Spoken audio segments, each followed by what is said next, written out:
నమస్తే రమగారు. నమస్తే జయ. రమగారు, మనం అపూర్వ చింతామణి చేసుకున్నాం కదా. ఎన్ని ట్విస్టులు అండి. అసలు ఎంత బాగా నచ్చిందండి. నాకైతే పర్సనల్గా భలే నచ్చేసింది. నాకే కాదు, మామ్స్ అందరికీ కూడా చిన్న పెద్ద తేడా లేకుండా బాగా చూసారు. కానీ ఇలాంటి ట్విస్టులు ఉన్న స్టోరీస్ చెప్పట్లేదండి మీరు. అన్ని సజావుగా వెళ్ళిపోతున్నాయి.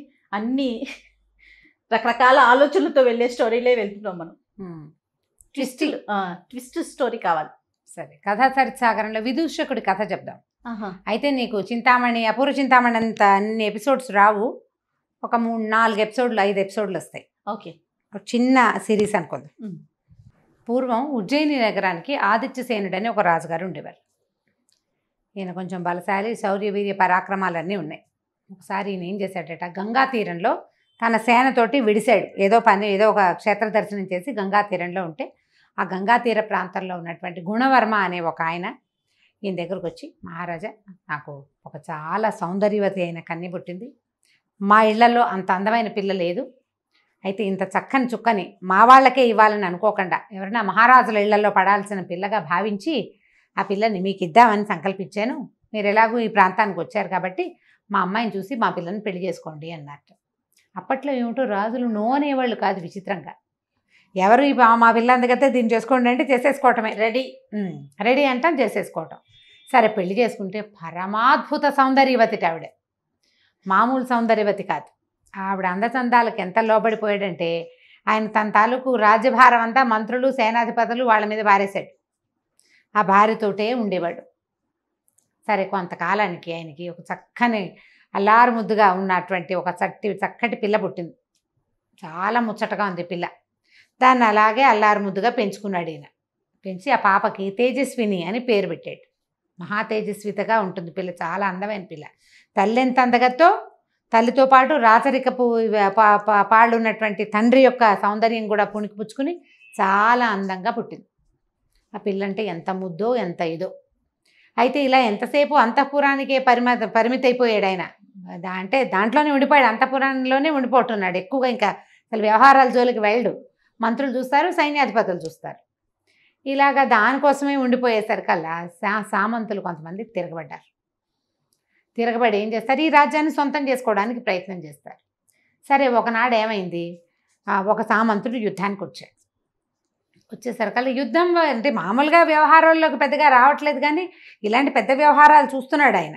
సరే, ఏం చేశాడు, కూతురు కొంచెం 8-9 సంవత్సరాలు, అట్లా 10 ఏళ్ళు ఉన్నాయి ఇంచుమించుగా. ఆ పిల్లని, అమ్మాయి నేను కూడా వస్తానంటే ఒక పీడి ఏనుగు, ఆడ ఏనుగు మీద అమ్మాయిని కూర్చోబెట్టాడు. అంబారీలో చూస్తోందనమాట, యుద్ధం చూడడానికి వచ్చింది. ఒక బ్రహ్మాండమైన గుర్రం ఒకటి వేసుకున్నాడు. ఆ గుర్రాన్ని డైరెక్ట్ చేస్తున్నాడు. గుర్రంతో ఏనుగుని వెనకాల ఉంచుకున్నాడు. ఈయన ముందుకెళ్తుంటే ఈ చూపించే కూతురికి ఇట్లా తను ఎలా స్వారీ చేస్తాడో చూపించే ప్రయత్నంలో ఏమైంది, ఈ యుద్ధ భూమిని వదిలిపెట్టి ఆ గుర్రం పిచ్చెక్కినట్టు పరిగెత్తేసింది ఎక్కడికో. రాజుగారు మాయమైపోయేసరికల్లా ఈ సైనికులంతా కలవలబడ్డారు. దాంతో ఒక టెన్షన్ పుట్టేసింది, రాజుకి ఏదో అయిపోయిందని. ఆ టెన్షన్ తోటి ఏం చేశారు, విపరీతంగా యుద్ధం చేశారు, సామంతుడిని తరిమి కొట్టేశారు. కానీ రాజు మాత్రం ఎక్కడికి వెళ్ళిపోయాడో వాళ్ళకి తెలియలే. ఆ గుర్రం వెర్రెక్కినట్టు వెళ్ళిపోయింది ఇటో. పిల్ల ఏడ్చేస్తోంది, తండ్రి పారిపోతున్నాడు, ఎక్కడికో వెళ్ళిపోతున్నాడు. పారిపోవడం కదా, అది వెళ్ళిపోయాడు అంతే. ఆ గుర్రానికి ఒక రకమైన తిక్క పుట్టేసింది అనమాట. దానికి ఆ తిక్క పుట్టడానికి కారణం ఏంటంటే పక్కన ఏనుగు మీద కూర్చుంది కదా రాజకుమార్తె. ఆ ఏనుగు ఘీంకరించేసరికి దాని చెవిలో మోగింది. అది దానికి తిక్క పుట్టింది దానికి. ఇక వీళ్ళంతా ఉన్న వాళ్ళంతా, సైన్యం అంతా అలా వెనక్కి వచ్చేసింది. పిల్లని చూసుకున్నారు, బాగానే జాగ్రత్తగా ఇంటికి తెచ్చేశారు లోపలికి, అంతఃపురంలోకి. ఇక ఆ పిల్ల ఏడవటం మొదలుపెట్టింది, మా నాన్నో అని. దాని జ్వరం వచ్చేసింది అది చిన్నపిల్లకి. రాజుగారు అయిపోవజాలేడు. ఆ గుర్రం పరిగెత్తి అర్ధరాత్రి వేళకు ఒక అడవిలో ఆగేసరికల్లా రాజుగారు ఎట్లా కొట్లా దాన్ని ఆపి దిగి దాన్ని దండం పెట్టాడు. అమ్మ, నా తల్లి, ఎన్నేళ్ళ నుంచో నా దగ్గర ఉన్నావు, ఎప్పుడూ ఇలాంటి పని చేయలేదు. నువ్వే ఇప్పుడు నాకు దైవానివి. నేను ఎక్కడికి వచ్చానో ఏమిటో కూడా తెలియట్లేదు. నాకు అర్థం కాల ఈ పిచ్చి పరుగులో. నీకు తెలిసి ఉంటుంది, నన్ను రక్షించని ఆ గుర్రాన్ని కావలించుకొని బోల్సేపు ఏడ్చాడు.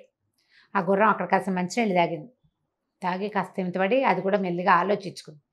మెల్లిగా ఈయన గుర్రం ఎక్కంగానే నిదానంగా నడుచు, అంతకుముందు పిచ్చెక్కినట్టు పరిగెత్తింది కదా, నడిచి 3:30 అవుతుండగా ఉజ్జయిని నగర ద్వారాలు దాటించి ఓ చోట వదిలేసింది ఆయన.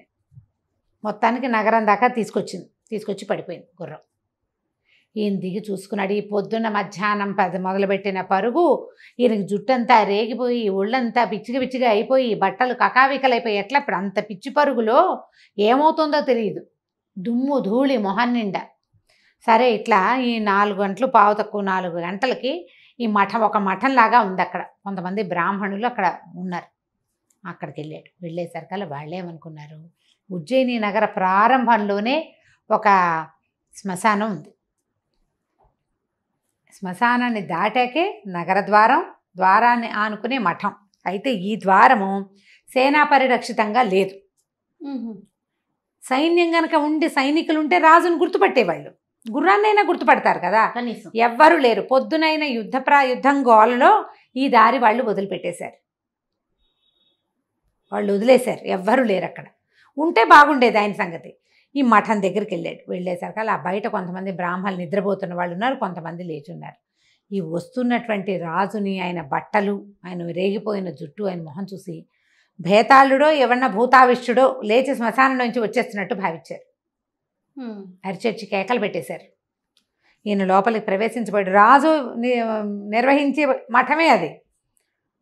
అప్పట్లో రాజ్యాల్లో ఉండే మఠాలు, అన్నదాన సత్రాలు, యాత్రా శిబిరాలు అవన్నీ రాజే నిర్వహిస్తాడు. రాజుకే ప్రవేశం దొరకల అక్కడ. వాళ్ళందరూ అరిచి కేకలు పెట్టారు, పో అన్నారు, మంత్రోచ్చాటం చేశారు. కొంతమంది నీళ్ళు తెచ్చి చల్లారు, గంగాజలం చల్లారు ఈయన మీద. ఈయన ఏం చెప్పబోయినా వాళ్ళ గోలలో వాళ్ళు వినిపించుకోవాలి. అయితే ఈ బ్రాహ్మణ సమాజంలో ఒక యువకుడైన బ్రాహ్మణుడు ఒక అతను ఉన్నాడు, విదూషకుడు అతని పేరు. అతనికి ఒక అగ్ని మంత్రం ఉంది. ఆ మంత్రం పునశ్చరణ కొన్ని లక్షలు చేసేసరికి అతనికి అగ్నిదేవుడు ఒక ఖడ్గాన్ని ప్రసాదించాడు. ఎప్పుడు కావాలంటే అప్పుడు ఆ ఖడ్గం అతని చేతిలోకి వస్తుంది. ధైర్యశాలి, అతనికి భయం లేదు. అగ్నిదేవుడు సాక్షాత్కారం లభించిన వాడికి ఏం భయం ఉంటుంది. అతని బ్రాహ్మణులందరినీ కసిరేశాడు. ఉండండి, ఏమిటో మీరు ఆగండి అని. బయటకు వచ్చాడు. వచ్చి ఈ బయట నిలబడి ఉన్నటువంటి రాజునయ్యా తమరెవరు ఏమిటంటే, ఆయన నేను ఆదిత్యసేనుణ్ణి, ఇవాళ పొద్దున జరిగిన యుద్ధంలో పంచకళ్యాణి నన్ను అక్కడికి తీసుకెళ్ళిపోయింది, ఇప్పుడు తీసుకొచ్చింది వెనక్కి, నేను రాజునున్నాడు అనేసరికల్లా ఇతను కాస్త పరిశీలించి రాచకళ కనపడుతోంది. ఆయన బట్టలు అవి ఇలా పిచ్చి పిచ్చిగా ఉన్నాయి, మొహం అంతా జుట్టు రేగిపోయి పిచ్చి మొహంలో ఉంది. కానీ సరే లోపలికి తీసుకుపోయాడు. తీసుకెళ్ళి ఆయనకి మొహం కాళ్ళు చేతులు కడిగిచ్చి ఏదో తినడానికి కొద్దిగా ద్రవ పదార్థం ఏదో తాగడానికే ఇచ్చి మజ్జిగ లాంటిది, పడుకోండి మహారాజా అని పక్కేసి పడుకోబెట్టాడు. మిగిలిన వాళ్ళంతా తిట్టారు కానీ అతను వినిపించుకోవాలి. ఈయన రాజే నేను నమ్ముతున్నాను అన్నాడు. ఇతను కొంచెం బలశాలి, ధైర్యశాలి కదా, కాస్త జబరగా మాట్లాడగలిగేవాడు ఎవడైనా ఉంటే మిగిలిన వాళ్ళు తగ్గుతారు. అవును, వాయిస్ పెరిగేసరికి. సరే ఈయన మర్నాడు పొద్దున ఇతను ఏం చేశాడు, గుర్రం అక్కడెక్కడో పడిపోయింది కదా, నడుచుకుంటూ వెళ్ళి ఆ పడిపోయిన గుర్రం ఎక్కడుందో అక్కడి నుంచి తీసుకొచ్చాడు. గుర్రాన్ని తీసుకొచ్చి దానికి కాస్త గడ్డి గాదం, కొంచెం తినడానికి ఉలవలు అవి పెట్టి, దాణా కాస్త పెట్టి, దాన్ని కొద్దిగా నిమిరి దాన్ని స్వస్థతపరిచి జీను అది రెడీ చేసి వాకిట్లో నుంచోబెట్టాడు. ఈయన నిద్ర లేచేసరికి ఆయన మొహం కడుక్కోవడానికి ఏర్పాట్లు చేసి కాస్త ఏదో ఆహారం పెట్టి గుర్రం ఎక్కించాడు. జాగ్రత్తగా వెళ్ళరండి ప్రభు, ఇది నగరం తాలూకు ముఖద్వారమే, ఈయన కోట అక్కడెక్కడో లోపల ఉంది, చాలా దూరం వెళ్ళాలి. సరే పంపించాడు. పంపించేసరికి ఆయన అబ్బాయి నీ పేరు ఏమిటి సంగతి సందర్భం కనుక్కున్నాడు. తన పేరు విదూషకుడని, ఈ మఠంలో ఉంటాడని తెలుసుకుని ఆయన ఏం చేశాడు, సరే వెళ్ళిపోయాడు. వెళ్ళాక ఏం చేశాడంటే కొద్ది రోజులు కాస్త సెటిల్ అయ్యాక వీళ్ళని పిలిపించి వీళ్ళకి ఈ మఠానికి విదూషకుడికి మొత్తానికి కలిపి ఒక 10 గ్రామాలు వీళ్ళ పేరు మీద రాశారు. రాసేసరికల్లా వీళ్ళంతా ఆనందపడిపోయారు. అక్కడున్న బ్రాహ్మలంతా, వాళ్ళంతా ఆ ఊరు నుంచి ఈ ఊరు నుంచి చేరి ఆ మఠంలో ఉంటున్న వాళ్ళు. కొందరికి కుటుంబాలునే, కొందరికి కుటుంబాలు లేవు. వాళ్ళందరూ కలిసి ఎంజాయ్ చేయడానికి 10 గ్రామాల సంబారాలు వాళ్ళకనమాట. దాంతో వీళ్ళల్లో వీళ్ళు చాలా కలహించుకునేవాళ్ళు. నేను గొప్ప అంటే నేను గొప్ప అనుకునేవాళ్ళు, కొట్టుకు చచ్చేవాళ్ళు. వాళ్ళ రాజుగారు వచ్చినప్పుడు మొదట నేనే గుర్తుపట్టాననేవాడు ఒకడు. ఇట్లా గందరగోళంగా ఉండేది. అప్పుడు ఒక నిష్ఠురొకడో ఏదో ఒక ఆయన వచ్చి అతను ఏమన్నాడంటే, మీరు కొన్నాళ్ళు పోయాక మీరంతా ఇక్కడ కొట్లాటలు వస్తాయి, కుక్కలు చింపిన విస్తరైపోతుంది మీ మఠం అంతాను, మీ పద్ధతులు ఏం బాగుండలేదు, మీరు అసలు మీలో ఒకడు ఎవడో ఒకడు ఒక ధైర్యశాలి ఒక సాహసికుడిని నాయకుడిగా పెట్టుకోండి. ఈ గుంపంతకి కలిపి మఠం వచ్చింది, ప్రతివాడు రాజే ఇక్కడ, అలా ఉండకూడదు కదా, ఒక నాయకుడు ఉండాలి, వాడి మాట వినాలంటే సరే ఎవరు మాలో సాహసికుడు, నాకు అంత ధైర్యం ఉందంటే అంత ఉంది, నాకు ఇంత ఉంటే ఇంత ఉంది చెప్పుకున్నారు. ప్రతివాడికి రాజు అయిపోవాలనిపిస్తుంది. అవకాశం వస్తే ప్రతివాడు నేను గొప్ప అంటాడు. అప్పుడు ఇతను ఏమన్నాడంటే, అలా కాదు, ఓ పని చేద్దాం, ఆలోచించి సరిగా ఒక నియమం పెట్టుకుందాం. ఇక్కడికి దగ్గరలో శ్మశానం ఉంది కదా, 3 దొంగల్ని కొరతేశారు అక్కడ. ఎవడైతే అర్ధరాత్రి వెళ్ళి ఆ ముగ్గురు దొంగల ముక్కులు కోసుకొస్తాడో వాడు అత్యంత సాహసి, వాడే మీకు నాయకుడు అన్నాడు. బ్రాహ్మలు వాళ్ళెవరో దొంగల్ని ముట్టుకుని వాళ్ళ ముక్కులు కోయటం ఏమిటి? జనం తగ్గిపోయారు, మా వల్ల కాదనుకున్నారు. మరి ఇప్పుడు రాజ్యం చేయాలంటే ఎలాంటి వాడు కావాలి? వాడికి అన్నీ కావాలి, వాడికి అన్నీ కావాలి. ముక్కు కాదు, పెగ్ కొయ్యాలన్నా కొయ్యాల్సిందే. వాడు బ్రాహ్మడైతే ఏమిటి, ఇంకోటి అయితే ఏమిటి. కాబట్టి ఈ ముక్కులు కొయ్యాలి. ఎవరు చేస్తారంటే విదూషకుడు అన్నాడు, నేను చేస్తాను అని చెప్పాడు. నేను చేస్తానంటే సరే అందరు నవ్వారు. నీ వల్ల అవుతుందని. నా వల్ల అవుతుంది, నేను చేయగలను అన్నాడు. రాత్రి 12 గంటల వేళ బయటికి పంపించారు. ఏం చేస్తావో చెయ్యి నువ్వని. ఇతను ఆ మఠంలో నుంచి బయటకు వెళ్ళగానే అగ్నిదేవుడిని తలుచుకుని తనకు ఒక ఖడ్గం దొరికింది కదా, ఆ ఖడ్గం పుచ్చుకుని వెళ్ళాడు. వెళ్తే రాత్రి 12ంటికట శ్మశానంలో ఢాకినీ గణాలు తిరుగుతూ ఉంటాయట. ఢాకినులు బతికున్న ఏమైనా ఇలా శిక్షలు పడిన వాళ్ళ రక్తం తాగుతాయి, శవాలలో మిగిలిపోయిన మాంసం ఉంటే తింటాయి. మహాభయంకరంగా భూతగణాలు ఉంటాయి అక్కడ. ఇప్పుడు ఉన్నాయో లేదో నాకు తెలీదు, నన్ను అడగండి. ఢాకినీ గణాలు తిరుగుతూ ఉంటాయి. సరే ఈయన వెళ్ళాడు. ఇలా మొహాలు పైకెత్తిపోయి ఉన్నటువంటి ఆ ముగ్గురు దొంగలది ముక్కులు కోసేశాడు. కోసి ఉత్తరీయంలో మూట కట్టుకున్నాడు. వెనక్కి తిరిగి వస్తుంటే అతనికి ఒక విచిత్రమైన దృశ్యం కనపడింది. ఒక సన్యాసి ఒకడు ఒక శవం మీద కూర్చుని ఏమిటో పూజ చేసి జపం చేస్తున్నాడు. ఏమిటి వీడు చేస్తున్నది అంటే, డెడ్ బాడీ ఉంది అక్కడ. వాడు ఏదో ఒక గోరీని తవ్వి బాడీని తీసి బయటపెట్టి దాని మీద కూర్చుని జపం చేస్తున్నాడు. ఇతను ఏమనుకున్నాడు, వీడికి ఏం సిద్ధి కోసం వీడు చేస్తున్నాడు, అదేమిటో చూద్దామనుకుని ఒక పక్కనే దాక్కున్నాడు. దాక్కుని చూస్తున్నాడు నేరుగా ఏం జరుగుతోందా అని. ఉన్నట్టుండి హి హి హి హి అని వినపడింది. శవంలోంచి శబ్దం వస్తుంది. శవం నుంచి శబ్దం వస్తుంది. దాని నోట్లోంచి ఒక అగ్ని జ్వాల లాంటిది వచ్చింది. దాని బొడ్డులోంచి ఇన్ని ఆవాలు ఇట్లా పైకి ఇట్లా కుప్పగా వచ్చినాయి. అతను ఇట్లా దోశలు పెట్టి ఆవాలని పట్టుకున్నాడు. ఆవాలే సన్యాసి ఆవాలని మూట కట్టి ఉత్తరీయంలో పెట్టుకున్నాడు. లే అన్నాడు. ఈ డెడ్ బాడీ ఠకీమని లేచి నుంచింది. విడాన్ చూస్తున్నాడు అనమాట. సరే ఏం చేశాడు ఈ సన్యాసి, ఎగిరి ఆ శవం భుజాల మీద కూర్చున్నాడు. ఆ శవం నడుచుకుంటూ వెళ్ళిపోతుంది. అది వాహనంగా ఉంది, కొద్దిగా గాల్లో తేలుతూ. వీడికి మన విదూషకుడికి ఇది భయం లేదు, సాహసికుడి. తను కత్తిపుచ్చుకుని తిరగలిగేవాడు కదా. సరే ఇలాగో మనం కోసుకొచ్చిన ముక్కులు మన భుజానే ఉన్నాయి కదా, దీని సంగతి ఏమిటో చూద్దామని వాళ్ళ వెనకాలే పడి వెళ్ళాడు. వెళ్ళేసరికల్లా వాడు ఎక్కడికి వెళ్ళింది, ఈ సన్యాసిని మోస్తున్నటువంటి డెడ్ బాడీ ఒక కాళీ మందిరం, పురాతన దేవీ మందిరం ఒకటి ఉంది. మామూలుగా ఎవ్వరూ తిరగరు అక్కడికి, పాడుపడిపోయి ఉంటుంది. అందులోకి వెళ్ళేసరికి శవం ఢామని కింద పడిపోయింది. అది కింద పడిపోయింది. ఈయనేమో దిగి సన్యాసి లోపలికి నడిచి వెళ్ళిపోయాడు. శవం పని అయిపోయింది అక్కడ. దాన్ని అక్కడ ఆపి తను లోపలికి వెళ్ళాడు అనమాట. మళ్ళీ అతను లేస్తే బయటకు వస్తే ఇది లేచి నుంచుంటుంది. అక్కడి నుంచి లోపలికి వెళ్ళాడు. లోపలికి వెళ్ళేసరికి ఆ సన్యాసి పెద్ద చూస్తే లోపల బ్రహ్మాండమైన కాళీ విగ్రహం కనిపించింది. భైరవ శక్తి చాలా పెద్దది. వీడిపోయి దండం పెట్టాడు సన్యాసి. ఈ మన విదూషకుడు అట్లాగే చూస్తున్నాడు ఉత్సాహంగా. ఏంటి జరుగుతుంది ఇప్పుడు అనేసరికల్లా, నేను నీకు శవ పూజ చేశాను, నాకు ఏమిటి ఆకాశగమన శక్తి లభించింది. వీళ్ళు ఆకాశంలోనే వచ్చాడు, అతను పరిగెత్తుకుంటూ రాలా. శవం కొంచెం గాల్లో తేలుకుంటూ వచ్చింది. ఆకాశగమన విద్య లభించింది నాకు. మరి ఇప్పుడు ఏం చేయమన్నావో చెప్పు. ప్రపంచంలో ఉన్నవన్నీ నాకు కావాలి, నాకు అన్నీ కావాల్సిందే. ఎలాగైనా నేను ఏం చేయమంటే అది చేస్తాను, ఎలాగైనా నువ్వు చెప్పింది చేస్తా. నువ్వు శవ పూజ చేయమన్నావు, చేశాను, అది అయిపోయింది. ఇప్పుడు నన్ను ఏం చేయమంటావు అని అడిగితే, ఈ భైరవ శక్తి లోపల నుంచి చెప్పింది, ఆదిత్యసేనుడి కూతురుని తెచ్చి నాకు బలివ్వు, అప్పుడు నీకు సకల విద్యలు సిద్ధిస్తాయి. ఆదిత్యసేనుడు ఎవరు? ఈ విదూషకుడు రక్షించిన రాజు. ఆయన కూతురు తేజస్విని అనే పిల్ల. విదూషకుడు ఆశ్చర్యం, ఏమిటి నేనుండగానే, నేను ఒకడు ఇంత శక్తివంతుడిని ఈ రాజ్యంలో ఉంటే ఆదిత్యసేనుడు కూతురుని ఎవడైనా దొంగతనం చేయటం ఏమిటి? ఏం జరుగుతుందో చూద్దామని అతను అక్కడే కూర్చున్నాడు. ఈ సన్యాసి బయటకు వచ్చేసాడు. బయటికి రాగానే శవాన్ని లే అన్నాడు. అది లేచి నిలబడింది. నోట్లోంచి మంట వస్తుంది దానికి. దాని మీద కూర్చుని వీడేం చేశాడు, అంతఃపురానికి వెళ్ళిపోయాడు సన్యాసి. వెళ్ళిపోయి ఆ పడుకునున్న తేజస్విని ఎత్తుకున్నాడు, తీసుకొచ్చేసాడు. పిల్ల గోలుగోలుమని ఏడుస్తోంది, ఎవ్వరికీ వినిపించట్లా. తీసుకొచ్చేసాడు. తీసుకొచ్చి ఇక్కడ పెట్టాడు ఈ దేవీ మందిరంలోకి. అమ్మాయిని చూసేసరికి విదూషకుడికి అర్థమైపోయింది, పిల్లని వీడు బలి చేసేస్తాడు ఇప్పుడు అని. ఈ అమ్మాయిని రక్షించాలి. ఆ అమ్మాయికి ఒక 16 ఏళ్ళు ఉన్నాయి, 16 ఏళ్ళు, ఓ 16 ఏళ్ళు అంటే పెళ్ళిడికి వచ్చిన పిల్లే. ఆ పిల్లని తీసుకొచ్చేసాడు.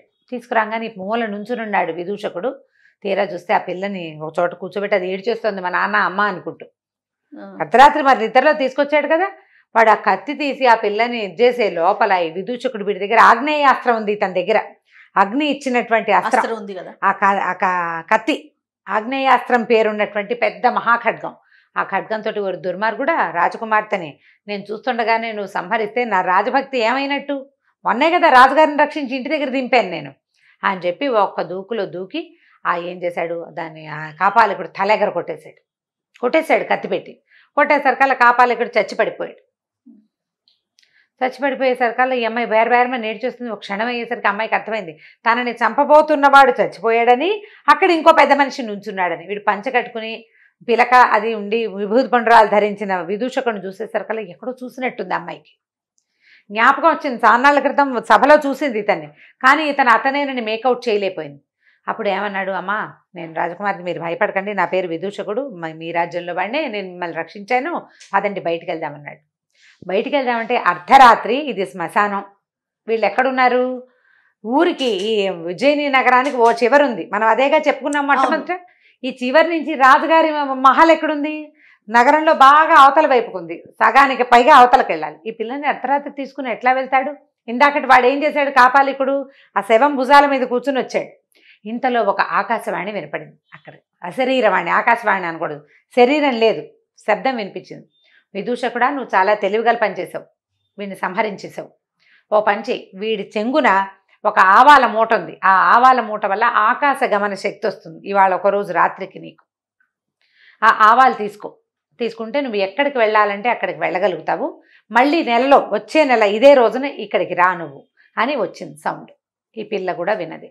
అక్కడి నుంచి ఈ శవం తాలూకు బట్టలు అవి చూస్తే ఉత్తరీయంలో ఆవాలు వచ్చినాయి. అప్పుడు శవం బొడ్డులో నుంచి ఆవాలు ఎగిరితే పట్టుకున్నాడు కదా, ఆ పట్టుకున్న ఆవాలు మూట కట్టాడు. ఆ మూట కట్టిన ఆవాలు తీసుకుని ఇతను ఏం చేశాడు, ఆ అమ్మాయిని చేత్తో పుచ్చుకొని నేను రాణిగారి అంతఃపురంలోకి వెళ్ళిపోవాలని ప్రార్థించాడు. అనుకోగానే రైమని ఒకటే ఎగురు వెళ్ళిపోయాడు. ఆ అమ్మాయితో సహా అంతఃపురంలో వాలేసరికల్లా, అమ్మా నువ్వు పడుకో, మరి ఆకాశగమన విద్య ఇవాళ ఒక్కరోజే ఉంటుందండి అని చెప్పింది కదా ఆ శరీరమని, మరి నేను వెళ్ళిపోతాను, రాత్రి అంటే వెళ్ళిపోతా, తెల్లారేసరికి నేను విడిగా నడిచి వెళ్ళలేను కదా అంటే, ఆ పిల్ల బోరుమని ఏడ్చింది. నువ్వు వెళ్ళిపోవద్దు, నన్ను అక్కడ బతికిచ్చావు, ఇక్కడ ఉండటానికే నాకు భయంగా ఉంది, నువ్వు పక్కనే ఉంటే ధైర్యంగా ఉంటా. వాడు కనుక లేచొస్తే, లేదా ఆ శవం మీద ఎత్తుకెళ్ళాడు నన్ను, ఆ శవం లేచొస్తే మనం ఏం చెయ్యాలి? కనీసం నీ చేతిలో కత్తుంది, నీ దగ్గర ఆవాలు ఉన్నాయి, ఆ రెండు ఉన్న నువ్వు ఉంటే నాకు ధైర్యంగా ఉంటుందని పిల్ల ఏడ్చేసరికి ఇంకేం చేస్తాడు? సరేలే కానున్నది కాకమాందని ఆ ఆవాల చెంగును మూట అలాగే ఉంచుకొని ఆ అమ్మాయిని పడుకోమన్నాడు. తనేమో ఓ పక్కన కుర్చీలో కూర్చున్నట్టు చల్లగా నిద్ర పట్టేస్తుంది. ఇది ఎంత పరిగెత్తాడు, శ్మశానానికి వెళ్ళాడు, శ్మశానం నుంచి పరిగెత్తుకుంటూ వచ్చి కాళికాలయానికి వచ్చాడు, ఆ శవం వెనకాల పరిగెత్తుకొచ్చాడు, తిరుగుతున్నాడు హైరాణ. దాంతో నిద్ర పట్టేసింది. ఈ పిల్ల మాత్రం పెద్దగా నిద్రపోలే, భయంతో అలాగే అతను చూస్తూ కూర్చున్నది. తెల్లవారేసరికల్లా లేచి బయటికి వెళ్ళింది. పాపం ఈయన అలసిపోయాడు, ఆయన పడుకున్నాడని. కానీ ఈ లేచి బయటికి వెళ్ళంగానే చెలికత్తలంతా లోపలికి వచ్చేసారు. వచ్చి ఇక మంచానికి ఒక మంచం పక్కన ఏమన్నా కుర్చీలో ఇంచుమించు మంచంగో కోడికి ఆ వెనకాలన్న భాగానికి హెడ్ రెస్ట్కి తల అంచి నిద్రపోతున్న విదూషకుడు మగవాడిని అంతఃపురంలో చూసేసరికల్లా కేకలు పెట్టారు. వాళ్ళంతా కేకలు పెట్టారు. అంతఃపుర రక్షకులు వచ్చేసి ఈ విదూషకుని చేత పుచ్చుకుని పదండి ముందు రాజుగారి దగ్గరికి అన్నారు. అనేసరికల్లా ఈ అమ్మాయి కూడా వచ్చింది వెనకాల. విదూషకుడిని రాజు దగ్గర ప్రవేశపెట్టారు. ఎప్పుడైతే విదూషకుడు అని తెలుసుకున్నాడో ఇతని శక్తి ఏమిటో ఆయనకు తెలుసు. రాజుగారికి ఇంతకుముందు చూశాడు కదా తను, ఇతనికి ఆగ్నేయాస్త్రం ఉంది ఇతని దగ్గర, అది కూడా ఆయనకు తెలుసు. సరే ఏమిటినైనా ఏమిటి సంగతి, నువ్వు ఎట్లా వచ్చావు ఇక్కడికంటే, ప్రభు నిన్న ఇట్లా జరిగింది, మరి వాళ్ళేమో ముగ్గురు దొంగల ముక్కులు కోసుకురమన్నారు, ఇదిగోండి ఆ ముక్కులనే మూట వేడదీసి చూపించాడు. ముగ్గురు దొంగల ముక్కులు ఉన్నాయి అందులో. అక్కడి నుంచి ఇట్లా ఒక కాపాలికుడు, అక్కడ ఒక వ్యవహారం జరుగుతుంటే నేను అతని వెనకాల పరిగెత్తాను. వెళ్తే అతను ఒక ఆశ్రమం, ఒక కాళికాలయంలోకి చేరాడు. మరి ఒక శవం కూడా ఉంది అక్కడ. ఆ కాపాలికుడి శరీరం కూడా ఆ దేవాలయంలోనే ఉంది. కావాలంటే మీరు చూడొచ్చు, మీ అమ్మాయిని పిలిపించి అడగండి అన్నాడు. ఆ అమ్మాయి ఏం చెప్పింది, వాడెవడో ఒకడు వచ్చాడు, నన్ను ఎత్తుకొచ్చాడు, ఒక మనిషి మీద కూర్చుని వచ్చాడు, కానీ ఆ మనిషి మేము గుళ్ళోకి వెళ్ళేటప్పుడు వాడు కింద పడిపోయాడు, వాడు నోట్లోంచి మంటలు వస్తున్నాయి, ఆ అమ్మాయి చెప్పింది ఇతను చెప్పింది సేమ్గా ఉంది. అక్కడి నుంచి ఈయన ఏం చేశాడు, భటులందరినీ కొంతమందిని రప్పించి సర్వసైన్యాధిపతిని పిలిచి అక్కడ ఎక్కడికో వెళ్ళొద్దామని గుర్రాలు వేసుకుని అక్కడికి పోయారు. చూస్తే శ్మశానంలో 3 దొంగలకి ముక్కులు లేవు. 3 దొంగల శవాలు ఉన్నాయి. ముక్కులు పెట్టి చూశారు, వాళ్ళవే ముక్కులు ఒకటి. అక్కడి నుంచి ఇటు చూస్తే ఈ శ్మశానం బయట కొంత దూరంలో ఒక పాడు పడిపోయిన కాళికాదేవి గుడి ఉంది, చాలా పాతది. దాని బయట ఒక శవం పడుంది. అది ఆ ఊరి వాడే, ఆ పొద్దున మరణించిన వాడు. వాడు చుట్టాల పక్కాలంతా వచ్చారు. శవాన్ని ఎవరో గోరి తవ్వేశారు, బాడీ బయటకు వచ్చేస్తున్నారు. ఆ బాడీ మీదే వీడు వచ్చాడు కాపాలికుడు. అక్కడి నుంచి లోపలికి వెళ్ళి చూస్తే ఒక పురాతనమైన కాళికాలయం, అడేం గుడి, అమ్మవారు లేదు, ఏమీ లేదు. కానీ చచ్చి పడున్న కాపాలికుడి శవం కనపడింది అక్కడ. ఇవన్నీ చూసి ఈయన చాలా సంతోషించి, లేకపోతే ఒక్క దెబ్బలో ఈ పిల్ల కాస్త హతమైపోయేది అంతే. రాజుగారు ఏమన్నాడు, విదూషకుడిని చాలా మెచ్చుకుని, నాయన నువ్వు చాలా గొప్పవాడివి, నీ అంత మహాసత్వుడు నాకు అల్లుడు కావటం కంటే నాకేం కావాలి, మా పిల్లని పెళ్లి చేసుకో అని చెప్పేసి ఈ పిల్లని పెళ్లి చేసుకున్నారు. ఇంకా అక్కడ బ్రాహ్మణ సత్రంలో అయిన గొడవ అవన్నీ తెలుసుకున్నాడు ఆయన. వాళ్ళందరినీ మీ దారిని మీరు పడండి. ఎవరైతే ముగ్గురు దొంగల ముక్కులు కోసుకురమ్మని చెప్పాడు కదా ఒకడు, నిష్ఠురొక్కడో ఎవడో వాడి పేరు, అతన్ని ఆ మఠానికి హెడ్గా పెట్టేసారు. ఈ విదూషకుడిని తీసుకొచ్చి పెళ్లి చేశారు. పెళ్లి చేసేసరికల్లా ఒక 1 నెల రోజులు గడిచినాయి. భార్యతో చాలా కులాసాగా ఉన్నాడు. రాజుగారు అల్లుడైతే ఏం కొదవా. సరిగ్గా నెల తిరగంగానే ఈ పిల్ల, ప్రభు మీరు ఆ గుడికి వెళ్ళొద్దు, గుళ్ళో దేవత ఆ రోజు మిమ్మల్ని పిలిచింది కాదు, నెలకల్లా రమ్మని, గుడికి వెళ్ళొద్దా మీరు అంది. అనేసరికల్లా అవును కదా గుర్తొచ్చింది. అర్ధరాత్రి లేచేసి ఆ అమ్మాయి చెప్పటం కూడా రాత్రి 11 గంటల వేళకి చెప్పింది. చెప్పి పడుకుని నిద్రపోయింది. ఈయన తను కత్తిపుచ్చుకుని గుళ్ళోకి వెళ్ళిపోయాడు. గుళ్ళోకి వెళ్తే గుడి ఎక్కడుంది, అది పాడుపడిన గుడి. ఆ గుడిలో ఏముందో ఇతనికి తెలియదు. మళ్ళీ మొదట వెళ్ళినప్పుడు పెద్ద ఇంత జేజమూర్తి కనబడింది. రాజుగారితో వెళ్ళినప్పుడు ఏం లేదు, ఏదో ముగ్గులు గిగ్గులు అన్నీ ఉన్నాయి, అమ్మవారి విగ్రహం మాత్రం అక్కడ లేదు. కాపాలికుడి శవం ఉంది. ఇప్పుడు వెళ్ళేసరికి అలా గుళ్ళోకి అడుగు పెడితే అది గుడి కాదు, ఏదో ఒక మహాహర్మ్యం లాగా ఉంది. లోపల ఒక అందమైన అమ్మాయి కూర్చుని ఆ అమ్మాయి ఏం చెప్పిందంటే, ఈయన ఏం చేశాడు, గుడి బయట నిలబడి, నేను విదూషకుడిని, నేను వచ్చాను, 1 నెల తర్వాత రమ్మన్నావు అంటే రా లోపలికి అని కేక వినపడింది. లోపలికి వెళ్తే అది ఒక హార్మ్యం లాగా ఉంది. లోపల ఒక అమ్మాయి కూర్చుని. ఆ అమ్మాయి ఏం చెప్పిందంటే, నేను విద్యాధర రాజైన విద్యాధర సేనుడి కూతుర్ని, నా పేరు భద్ర. నేను ఆ శ్మశానంలో ఇవి ఢాకినీ గడాలు ఉన్నాయి కదా, వాళ్ళని చూడ్డానికి వచ్చాను. నువ్వు ఎప్పుడైతే 3 దొంగల ముక్కులు కోసావో అప్పుడు నేను నీ వంకే చూస్తున్నాను, నువ్వు చాలా అందంగా ఉన్నావు, నువ్వు నాకు నచ్చావు. ఆ తర్వాత నువ్వు కాపాలికుడిని వెనకాల తిరిగావు, అక్కడి నుంచి ఇక్కడికి వచ్చావు, నేను నిన్ను వెంబడించి ఇక్కడికి వచ్చేసా.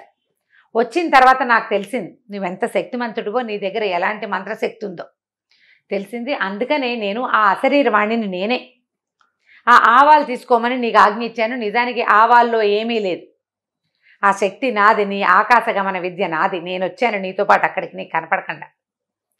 1 నెల తర్వాత రమ్మని నేనే నీకు చెప్పించాను. నాకు తెలుసు రాజకుమార్తెను పెళ్లి చేసుకుంటావని. 1 నెల రోజులు నువ్వు ఆ భార్యతో గడిపి తర్వాత నా దగ్గరకు వస్తావని ప్లాన్డ్గా చెప్పాను నీకు. ఆ అమ్మాయిని ఆవేశించి ఇవాళ ఇక్కడికి రావాలని గుర్తు చేసింది కూడా నేనే. నేను నిన్ను ప్రేమించాను, నాతో ఉండిపోవాలి. ఈయన రాజకుమార్తెని రాజుగారిని అన్నీ వదిలిపెట్టేశాడు. విద్యాధర కన్నా తిరిగితే ఇక రాజుగారి కూతురు ఎందుకు, ఉంది పెళ్ళాం ఉండి అని చెప్పి ఈ అమ్మాయితోటి ఉండిపోయాడు. కొన్ని రోజులు గడిచిపోయినాయి. అక్కడ రాణిగారి యువరాణి తెల్లవారి నిద్రలేచి భర్తేటి చూసుకుంది. మా ఆయనేడి ఏడవటం మొదలుపెట్టి. రాజుగారు రాణిగారు అంతా ఏమైపోయాడు, రాత్రి 11 గంటలకి తాంబూలాలు ఇచ్చారు. తర్వాత ఏమైందో తెలీదు. అప్పుడు ఈ అమ్మాయి గుర్తు చేసుకుని, కాదండి గుళ్ళోకి వెళ్ళుంటాడు, ఆ గుడికి నేను చెప్పానంటలా, ఆ పిల్ల గుర్తులేదు, నేనే గుళ్ళోకి వెళ్ళాలని గుర్తు చేశానని గుర్తులేదు. ఏడ్చేడ్చి శోకాలు పెట్టాక ఇతనికి తల్లిదండ్రి లేరు, చుట్టాలు పక్కా లేరు, ఎవరింటికి వెళ్ళాడు, ఏమయ్యాడు అని ఓ ప్రశ్నలు వచ్చాక తట్టింది. అవాళ్ళండి నన్ను కాపాలికుడు చంపైపోయిన రోజున ఆ గుళ్ళో శక్తి జేజీ 1 నెల తర్వాత రమ్మంది, ఓవేళ ఆ గుళ్ళోకి వెళ్ళాడేమో నాన్నగారండి అంది. అనగానే వీళ్ళంతా పొలోమని గుళ్ళోకి వెళ్తే అదొక పాడుపడిన దేవళం. అవాళ్ళు ఏం చూసారో ఇప్పుడు కూడా అక్కడ అదే ఉంది, ఏమీ లేదు. నిజానికి ఆ గుళ్ళోనే ఉన్నాడు విదూషకుడు. ఆ లోపల ఒక హర్మ్యం లాంటిది, అదంతా మాయ మహత్యాల్లో ఉందన్నమాట. అతను అక్కడ ఉన్నా కూడా వీళ్ళకి కనపడలా. అయితే ఏమైంది, ఈ రాజుగారు అంతా వెతికిస్తున్నాడు, అన్ని బ్రాహ్మణ అగ్రహారాలు ఆ ఊళ్ళు ఈ ఊళ్ళు వెతికేస్తున్నారు, చెరువులు దొరువులు వెతుక్కుంటుంటే ఒక యోగి ఒక ఆయన దీనికి వచ్చాడు సభకి. వచ్చినప్పుడు ఆయన యువరాణిని చూసి, అమ్మాయి నువ్వేం బెంగపెడకు, మీ ఆయన మంచి ఏమంటారంటే దివ్యోత్తేజాన్ని పొందుతున్న దశలో ఉన్నాడు, ఇప్పుడు తిరిగి వస్తాడు, తిరిగి రాడేమో అని భయపడబోక నువ్వు, ఆయన చాలా దివ్య వైభవాన్ని పొందుతున్న పరిస్థితుల్లో ఉన్నాడు అతని జాతకం ప్రకారం. నీ జాతకం ప్రకారం కూడా కొద్ది రోజులు నీతో భర్త ఉండడు, కానీ అతను బతికే ఉన్నాడు, తిరిగి వస్తాడు, నువ్వు కంగారు పడద్దన్నారు. అనేసరికి సరే అమ్మాయి కాస్త ఏడుస్తున్నా, భర్త లేడని మూసుకున్నప్పటికీ నిదానిచ్చింది, ఏడుపు తగ్గించుకుంది. ఈ భద్రతో ఉన్నాడు కదా, ఈ భద్ర ఇతను కొన్నాళ్ల పాటు బాగా ఎంజాయ్ చేశారు, హాయిగా ఉన్నారు వాళ్ళిద్దరే. ఒకనాడు ఈ భద్రకి ఒక స్నేహితురాలు ఉంది, యోగేశ్వరిని. ఆవిడొచ్చి ఏం చెప్పిందంటే, నువ్వు విద్యాధర కన్యవయ్యి ఇలాగా ఈ మానవుడితో జతకట్టామని వాళ్ళందరూ నీ మీద కోపంగా ఉన్నారు, నిన్ను శిక్షించడానికి వచ్చేస్తున్నారు, పారిపో ఇక్కడి నుంచి. ఎలా పారిపోవాలి? ఇక్కడి నుంచి తూర్పు వైపున కార్కోటకం అనే ఒక నగరం ఉంది, అది దాటాక సీతద అనే ఒక నది ఉంది, ఆ నది దాటిన తర్వాత ఉండిన పర్వతం, ఒక సిద్ధపర్వతం ఒకటి ఉంది అక్కడ, సీతోద అనే నది, దాని తర్వాత ఒక సిద్ధపర్వతం. ఆ పర్వతం మీదకి విద్యాధరులు రారు, నువ్వు ఇమీడియట్గా అక్కడికి పారిపో, తలదాచుకో, వీళ్ళు రారు, నువ్వు వెళ్ళి ఉండగలుగుతావు, స్త్రీవి, నువ్వు మానవుడితో జతకట్టున్నావు కాబట్టి, మగవాళ్ళు రాలేరు, నిన్ను శిక్షించలేరు. మరి ఇప్పుడు నేను వీడినేం చేయను అని వాడు ఏడ్చింది. నేను ఇతను వదిలిపెట్టలంటే ఏం పర్వాలేదు, ఇతను మహాసత్వుడు, తన దగ్గర ఆగ్నేయాస్త్రం ఉంది, పైగా అసలు వెరుపు లేదు, ఇతనికి విషయం కొద్దిగా చెప్పి నువ్వు ఇక్కడి నుంచి లేచక్క పారిపో ఇక్కడి నుంచి, వాళ్ళు వచ్చే లోపల అని చెప్పి వెళ్ళిపోయింది. ఈ భద్ర కాస్త ఏడ్చి దుఃఖించి మొత్తానికి ఆ భర్తకి తన ఈ విదూషకుడికి చెప్పిందనమాట, నేను కార్కోటక నగరం ఉంది, దాని తర్వాత నది ఉంది, ఆ తర్వాత విద్యాధర సిద్ధపర్వతం ఒకటి ఉంది, విద్యాధరులు రారు, నేను అక్కడికి వెళ్ళిపోతున్నాను, నువ్వు అక్కడికి రా, ఈ ఉంగరం ఉంచుకో అని ఒక ఉంగరం వేలికి పెట్టింది. డింగమని మాయమైపోయింది. ఈయనకి తెలిసింది తను ఎక్కడున్నాడు. అమ్మాయి మాయమైపోగానే ఆమె పెట్టినటువంటి ఆకాశ హర్మ్యం ఉంది చూడు లోపల, మాయ హర్మ్యం కూడా మాయమైపోయింది. ఈయన పాడుపడిన కాళికాలయంలో కూర్చుని ఉన్నాడు. హడిలిపోయాడు, ఏమిటి నేను ఇక్కడికి ఎందుకు వచ్చాను అని. కానీ అతనికి ఏమనిపిస్తోంది, ఒక కళలాగా తను ఇక్కడికి వచ్చినట్టు, ఇక్కడ ఒక విద్యాధర కన్యక మహాసౌందర్యవతి ఉన్నట్టు, తను దాంతోటే చాలా కాలం గడిపినట్టు జ్ఞాపకం ఉంది, కళ లాగా అనిపిస్తోంది. వేలికేమో ఉంగరం ఉంది, అంటే ఇదంతా నిజం. అయ్యో నాకు ఆ కళ్ళలో చూస్తున్న స్త్రీయే కావాలని ఉంది. ఎలా అక్కడికి వెళ్ళటం? సరే ఆవిడేదో చెప్పింది కదా, ఎక్కడికో వెళ్తున్నానని చెప్పింది, అక్కడ సిద్ధాశ్రమంలో సిద్ధపర్వతం మీద ఉంటుంది, అక్కడికి వెళ్ళాలి. సరే ఏం చేశాడంటే నిదానంగా బయటకు వచ్చాడు. వస్తూ ఏం చేశాడు, అక్కడ పూజా సామాగ్రి ఏవో ముగ్గులేసి చెత్తగా ఉంది కదా, అదంతా ఒంటి నిండా పుచ్చుకున్నాడు, బట్టలు చించేసుకున్నాడు. చించుకుని బయటకు వచ్చాడు. భద్రా అని అరుస్తూ బయటకు వచ్చేసరికల్లా ఆ చుట్టుపక్కల ప్రాంతంలో ఉన్న ప్రజలంతా రాజుగారు అల్లుడు విదూషకుడి కోసం వెతుకుంటున్నారు కదా, వచ్చాడు విదూషకుడు దొరికాడు అన్నారు. తీసుకుపోయి రాజుగారి ఆస్థానంలో అప్పచెప్పారు.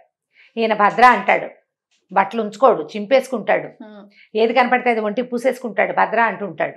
ఏమండు, ఏమీ మాట్లాడు. వచ్చాడు కదా భర్త, ఈవిడేం చేసింది, శుభ్రంగా రాజకుమార్తె స్నానం అది చక్కగా చేయించి భోజనం పెట్టపోతే సగం భోజనం తిన్నాడు. అక్కడి నుంచి లేచేళ్ళు అక్కడ ఏదో బూడిద ఉంటే పొయ్యిలో బూడిదంతా పూసేసుకుంటాడు ఒంటికి. వాళ్ళు వీళ్ళు ఉచ్చాటన చేసేవాళ్ళు, భూత వైద్యులు, రకరకాల వాళ్ళు వచ్చారు. ఎవరు ఏం చేసినా ఆ భద్రా మాండు, బూడిద పోసుకోవడం మాండు, బట్టలు చింపుకోవడం మాండు. ఒక ఉన్మత్త దశ. దాంతో సరే రాజుగారికి వైద్యులు ఏం చెప్పారు, ఇతన్ని కట్టేసి లోపల నుంచి రాజు కట్టుదిట్టం చేసేసాడు, ఇతను ఎక్కడికో బయటికి వెళ్ళిపోయాడు, ఇంకా వెళ్ళనివ్వకూడదు, కూతురు ఏడుస్తుందని. ఆయన కూతురు అంటే ప్రేమ.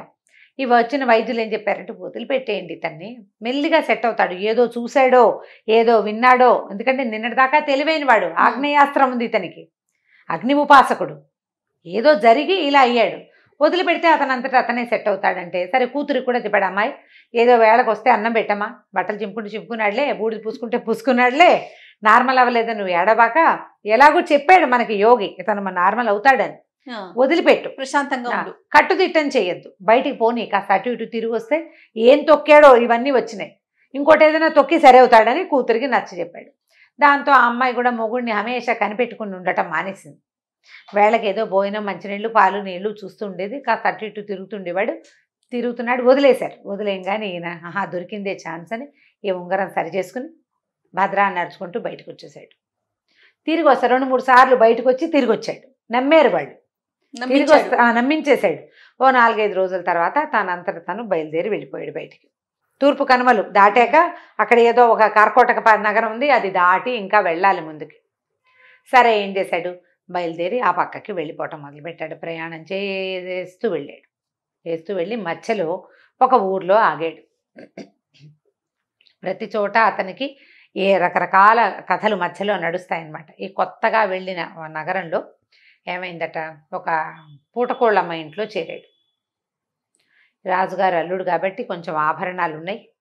ఇతను ప్లాన్డ్గా కొంత డబ్బు కూడా పట్టుకెళ్ళాడు. దాంతో ప్రతి చోట ఉండటానికి ఉంది. ఒక పూటకోళ్ళమ్మ ఇంట్లో చేరేసరికల్లా పూటకోళ్ళమ్మకి ఒక బంగారు నాణ్యం ఇచ్చాడు. ఆ పూట 2-3 రోజులు ఆవిడ అన్నం పెట్టింది. 3వ రోజున ఆవిడ ఏడుస్తూ, నాయన మన నా ఇల్లు నీకు దానం ఇస్తున్నాను, తీసుకో నాయన, నీకు ఇదిగో ఇల్లు కాగితం అని తీసుకొచ్చి చేతిలో పెట్టింది.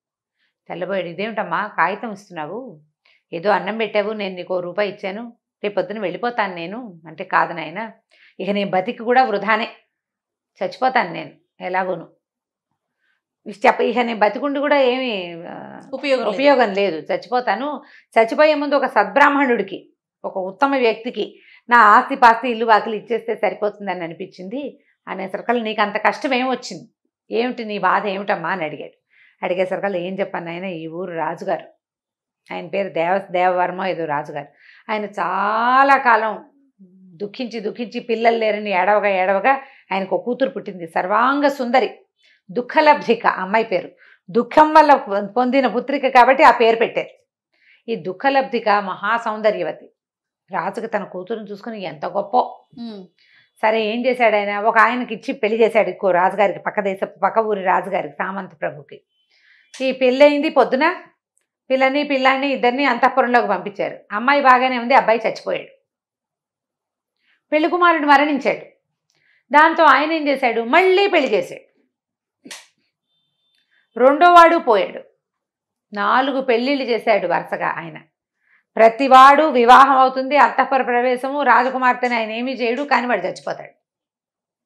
దాంతో రాజు కొళ్ళు మండిపోయింది. ఎంతమంది చస్తారో చూస్తాను, ఈ ఊళ్ళో ఉన్నటువంటి బ్రాహ్మణ క్షత్రియ యువకులందరినీ ఒక్కొక్కడితో నా కూతురికి పెళ్లి చేయి, ఏ కారణం చేత చస్తున్నారో మనకు తెలియాలి, ఎవడో ఒకడు అడ్డం పడేవాడు ఒకడు గనక దొరుకుతాడు, కాబట్టి ఇట్లా ప్రయత్నించమన్నాడు. ఒక్కొక్క కుటుంబం నుంచి ఒక్కొక్క యువకుని పట్టుకుపోయారు నాయన. ఈ ఊళ్ళో సగం మంది క్షత్రియ కుమారులు బ్రాహ్మణ కుమారులు మరణించారు. నా కర్మ కొద్దీ ఇవాళ మా ఇంటికి వచ్చింది ఆ వాట. నా కొడుకు రాజకుమారికి భర్త కాబోతున్నాడు రేపొద్దున. ఇక భర్త ఏమీ లేదు, అంతఃపురంలోకి పంపేటమే, వివాహం లేదు, ఆవిడ అంతఃపురంలో ఉంటుంది, డైరెక్ట్ అంతఃపురంలోకి పంపేస్తారు. తెల్లారేసరికి వాడు చచ్చిపడి ఉంటాడు అక్కడ, వాడు చచ్చిపోతాడు. నా కొడుకు ఎలాగూ చచ్చిపోతాడు, ఒక్క పిల్లాడు, నేను బతికుంటే ఏం చేస్తాను నాయన అనేసరికల్లా ఏదో ఉంది ఇక్కడ, ఎవరో ఈ అంతఃపురంలో వెళ్ళిన వాళ్ళని చంపేస్తున్నారు. రాజకుమార్తె చూస్తే సౌందర్యవతి, ఈ ఊళ్ళోనే పుట్టి పెరిగింది, ఆవిడదేం లేదు, ఆవిడ లబోదిబ్బమని ఏడుస్తుంది. నాకొద్దు నాన్న, ఇలా నా కోసం ఎవరిని చంపద్దు నాన్న అని అమ్మాయి ఏడుస్తోంది. తండ్రి వింటల్లా. పిల్ల మంచిదే, ఏదో జరుగుతోంది. సరే ఏమన్నాడమ్మా, అన్నం పెట్టావు 3 రోజుల నుంచి, నీ రుణం తీర్చుకుంటాను నేను, నాకేమన్నా అవుతుందని నువ్వు బెంగ పెట్టుకోవద్దు, నీ కుమారుడి ప్రాణాలకి నా ప్రాణం అడ్డేస్తా, వాడిని పంపద్దు, నేను వెళ్తాను అన్నాడు. నేనే నీ కొడుకునని చెప్పు, నేను వెళ్తా అన్నాడు. కొద్దిగా భయపడింది, కానీ ఇతని సత్వము, అతని ధైర్యము, ఆ మాటల్లో ఉన్న తెంపరితనము అవి చూసేసరికి ఒప్పుకుంది సరేనా. సరే రాజకుమార్తె అంతఃపురానికి బయలుదేరాడు విదూషకుడు. పౌండ్రపట్టణం అనే చోటకి వెళ్ళాడు. పూటకోళ్ళమ్మ ఇంటికి వెళ్ళాడు. పూటకోళ్ళమ్మ ఇంటికి వెళ్ళాడు. ఆవిడేమో నా ఆస్తంతా నీకు ఇచ్చేస్తాను, ఏమిటంటే రాజుగారి కూతురు సంగతి చెప్పింది. ఏమన్నాడంటే, నీ కొడుకు బదులు బకాసురుడి దగ్గరికి భీమసేనుడి వెళ్ళినట్టుగా నేను వెళ్తానమ్మా అని చెప్పాడు. వెళ్ళాక ఏమైందో చూడాలి ఇప్పుడు మనం. సరే విదూషకుడు ఏం చేశాడు, సాయంకాలం చీకటి పడింది, శుభ్రంగా పూటకోళ్ళమ్మ పాలు పెరుగు పోసి అన్నం పెట్టింది, తిన్నాడు, వెళ్ళాడు. వెళ్తే లోపలికి వస్తుంటే అందరు చూస్తున్నారు, పాపం ఎంత బాగున్నాడు, మరి చక్కగా ఉన్నాడు అనుకున్నారు. లోపలికి పోయాక ఆ రాజకుమార్తె బికమొహం వేసుకుని చూసింది, ఏం చేసి చచ్చిపోవడానికి వచ్చినట్టే కదా, అయ్యో ఎంత బాగున్నాడు, వీడన్నా బతికితే వీడితో కాపురం ఉంటుంది కదా నాకు అని అనుకుని బాధపడుతుంది. అమ్మ మీ దారి మీరు పడుకోండి, నేను చూస్తానన్నాడు. రాజకుమార్తె వెళ్ళి పడుకుంది. ఈయన ఏం చేశాడు, గదిలో ఒక పక్కన కూర్చుని ఉన్నాడు. ఒక మూల అగ్నిని తలుచుకుని ఆగ్నేయమైనటువంటి ఖడ్గాన్ని తెచ్చారు. తలుచుకోగానే చేతిలోకి వస్తుంది అనమాట. ఆ ఖడ్గాన్ని ధరించి ఒక మూల కూర్చున్నాడు. అర్ధరాత్రి అయిపోయింది. ఎవరు వస్తున్నారు అయితే దీనికి ఏం డౌటు, ఏదైనా సర్పమో ఏదైనా పురుగో ఏదో వస్తోందని అనుకుంటున్నారు. సర్పము పురుగు రాలా. కాసేపటి అయ్యాక ధన అడుగుల చప్పుడు వినపడింది. ఈ ఒక పెద్ద పెద్ద బ్రహ్మాండమైన పర్సనాలిటీ ఉన్న ఒక రాక్షసుడు వచ్చాడు అంతఃపుర ముఖద్వారంలోకి, ఆ గదిలోకి, ఆ గది తాలూకు ముఖద్వారంలోకి. అక్కడి నుంచి 2 చేతులు చాప, ఒక చెయ్యి ఇట్లా ఒక చెయ్యే చేతులు చాపాడు లోపలికి. చెయ్యి చాపి ఇట్లా అంటున్నాడు. అంటే ఎవరో దొరికితే దొరికిన వాడిని పట్టుకుంటారనమాట, ఈ రాజకుమార్తెతో పాటు ఉన్నవాడిని. ఈయన ఏం చేశాడు, వెంటనే ఆ కత్తి తీసి, ఓ దుర్మార్గుడా, నువ్వే వచ్చిన ఈ ఊళ్ళోకి, ఈ అంతఃపురంలోకి వచ్చిన మగవాళ్ళందరినీ తినేస్తున్నట్టున్నావు, నీ సంగతి చెప్తానుండని ఈ కత్తి పెట్టి ఒక్క వేటేశాడు. చెయ్యి తెగిపోయింది. ఇక్కడ దాకా చెయ్యి లోపల చాపాడు కదా, దెబ్బదాకా తెగిపోయి చెయ్యి అట పడిపోయింది. పడిపోయేసరికి రాక్షసుడు గగ్గోలు పెడుతూ పరిగెత్తుకుంటూ వెళ్ళిపోయాడు. అంతఃపురంలో ఎవరు కదలిక లేరు. ఈయన హాయిగా అయిపోయిందిగా. ఈ రాక్షసుడు చెయ్యి ఎలా పడిందంటే సరిగ్గా ఆ ద్వారానికి అడ్డంగా పడింది, ఇంకోళ్ళు ఎవరు లోపలికి రానివ్వకుండా. ఈయన ఖడ్గాని పక్కకు పెట్టుకుని శుభ్రంగా తను కూడా ఒక తివాసి చూసుకుని పడుకుని నిద్రపోయాడు. ఇంకెవరు రారు, వీడే ప్రతిసారి వస్తుంది. తెల్లవారేసరికల్లా గంటలు మోగాయి. ఇంకేముంది, శవమే, వాడు ఉండడు, చచ్చిపడి ఉంటాడని అనుకున్నారు. తీరా చూస్తే ఈయన చక్కగా హాయిగా పడుకుని నిద్రపోతున్నాడు. రాజకుమార్తె పడుకుంది. ఆవిడ లేచి చూసింది. అంతా వీళ్ళంతా వచ్చారు బయట నుంచి, పని వాళ్ళు వస్తారు కదా, అంతఃపుర సైనికులు, రక్షకులు, ఈ అమ్మాయిని సేవించేటువంటి సేవకురాళ్ళు, రాజుగారు, మంత్రి గారు, సైన్యాధిపతి, సమస్తమైన జనాభా వచ్చి చూసేసరికల్లా కళకళ్ళాడుతూ నుంచుని ఉన్నాడు విదూషకుడు. ఆశ్చర్యపోయారు. ఆ రాక్షసుడి చెయ్యి లోపల కనపడింది. నాయన, ఎవరు మహానుభావుడివి, నువ్వు ఎక్కడి నుంచి వచ్చావు ఏమిటి అంటే ఈ విషయం వ్యవహారం అంతా చెప్పాడు. మా అమ్మాయిని వివాహం చేసుకో, ఇక్కడే ఉండన్నారు వాడు. కొద్ది రోజులు ఉన్నాడు అక్కడ, వివాహం చేసుకున్నాడు. మరి ఎవరి వల్ల అమ్మాయి రక్షించబడుతుందో ఆ పిల్ల నా దుఃఖలబ్ధికని అతనికే ఇవ్వాలి. కొద్ది రోజులుండి నేను వేరే వ్యవహారం మీద వెళ్తున్నానని చెప్పేశాడు.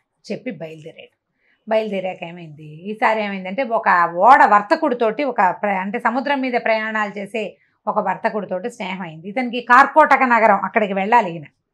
సరే, ఈ వర్తకుడితో స్నేహం అయితే ఆ వర్తకుడు నేను ఆడ సముద్రం మీద వెళ్తానంటే రాజుగారితో చెప్పాడు, నేను మళ్ళీ వస్తానండి, ఇప్పుడే నేను ఇక్కడ ఉండటం నాకు కుదరదు, వేరే వ్యవహారం మీద వెళ్తున్నానని చెప్పి ఆ వర్తకుడితో కలిసి బయలుదేరితే సముద్రంలోకి వెళ్ళింది పడవ. చాలా దూరం, రోజులు గడిచిపోతున్నాయి. ఒక రోజులో జరగల ఇదంతా, నెలలు గడిచిపోయినాయి. ఈయన భద్ర కోసం వెళ్తున్నాడు.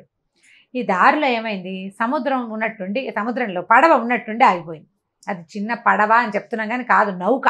అది చాలా పెద్దది, చాలామంది జనాభా ఉన్నారు.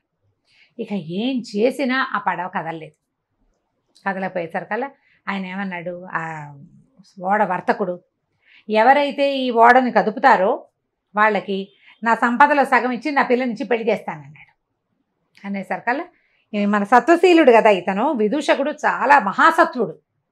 తను ఏమన్నాడు, నేను చూస్తాను, అసలు ఇక్కడ ఏముందో నేను చూస్తానని చెప్పి ఏం చేశాడు, ఆ సముద్రంలోకి ఆగ్నేయాస్త్రాన్ని పట్టుకుని దూకేసరికల్లా కిందకి వెళ్ళేసరికి అతనికి ఏం కనపడిందంటే ఒక మహాకాయుడైన ఒక రాక్షసుడు నిద్రపోతున్నాడు.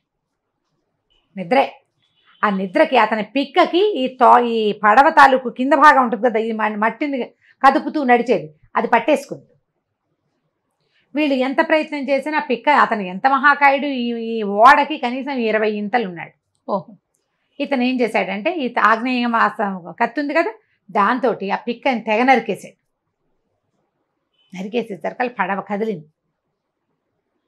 కదిలితే వెళ్ళే ముందు ఏం చెప్పాడు, ఇతనికి ఎట్లా వేశారు వీళ్ళని సముద్రంలోకి వెళ్ళటానికి, నడువుకి తాడేసి వదిలిపెట్టారు సినిమాటిక్గా. ఆ కింద పని అయ్యాక అతని పైకి లాగాలి. వాళ్ళకి చెప్పాడు, నేను కేక పెడతాను, పడవ కదలంగానే నన్ను లాగండి అన్నాడు. అనేసరికల్లా సరే అందరు ఒప్పుకున్నారు. మరి పైన ఉన్నారు కదా, ఇదే ఒక సినిమాలో చూశారు, జ్ఞాపకం చేసుకోండి. ఆ సినిమాలో ఐడియా వాళ్ళ సొంత ఐడియా కాదు, కాసిం ఇలాంటి కథల్లోది, ఇది కథా సరిసాగరంలో కథ. సరే కిందకేశారు, తాళ్ళు పట్టుకుని ఉంచుకున్నారు కదా, పైనుంచి పట్టుకున్నారు, అతని కాళ్ళు పట్టుకుని కిందకి వదిలిపెట్టారు. తలకిందులుగా వచ్చాడు కిందకి. నరికేం కానీ పడవ కదిలింది. నావ కదలంగానే వాళ్ళేం చేశారు, నా వర్తకుడు కనిపించింది, ఈ బాపడు వీడెవడికో నా పిల్లని నేను ఎందుకు ఇవ్వాలి, పడవ ఎలాగో కదిలిపోయింది, వీడు కొత్తగా స్నేహం పోనివ్వమని ఏం చేశాడంటే తాళ్ళు నరికించేసాడు. అయ్యో, ఈ తలకిందులుగా ఉన్న విదూషకుడు పెళ్ళమని నీళ్ళలోకి పడిపోయాడు పూర్తిగా. ఇప్పుడు పైనుండి ఆసరా పట్టుకుని ఉన్న దారి వేరు, ఆసరా కోసం కానీ వదిలిపోయారు. అంతకుముందు వాళ్ళు ఆపి పట్టుకున్నారు, ఇప్పుడు పట్టు లేదు, పడిపోయాడు కిందకి. పడిపోగానే ఏం చేశాడంటే ఇక అర్థమైంది ఇతనికి, వాళ్ళు మోసం చేశారు. కానీ ఏ రాక్షసుడి పిక్కనైతే తను నరికాడో ఆ పిక్కని ఆసరా చేసుకుని, అదొక దీనిలాగా, పిక్క అంటే కింద భాగం, మోకాలు కింద నుంచి పాదం దాకా ఉండేది కదా, దాన్ని ఆసరా చేసుకుని సముద్రంలో ఈదటం మొదలుపెట్టాడు. ఏదో ఒకటి కావాలిగా, సముద్రాన్ని ఈదుతూ ఒక పక్కకి ప్రయాణం, సముద్రం ఏ పక్కకి తీసుకెళ్తే ఆ పక్కకి. అట్లా ప్రయాణం చేసుకుంటూ వెళ్ళాడు. ఒక నది, ఒక తీరానికి చేరాడు. సముద్రమే ఒక తీరానికి చేరేసరికి ఒక అశరీరమణి వినపడింది. భళా విదూషక, నువ్వు చాలా గొప్ప సమర్థుడివి, మహాసత్వుడివి, నేను నీ ఆరాధ్యతమైనటువంటి అగ్నిహోత్రుణ్ణి. ఇక్కడి నుంచి, ఇది దిగంబర దేశం, ఇక్కడి నుంచి 7 రోజుల్లో నువ్వు కార్కోటక నగరానికి చేరతావు. అక్కడ దాకా నీకు ఆకలి దప్పులు లేకుండా వరం ఇస్తున్నాను. కార్కోటక నగరం వెళ్ళాక అక్కడ నీ యొక్క మనసు తీరుతుంది, నువ్వు చాలా సమర్థుడివి, నువ్వు ఇలాగే నీ పనులు చేసుకుంటూ ఉండమని ఆజ్ఞ వినపడింది అశరీరవాణి.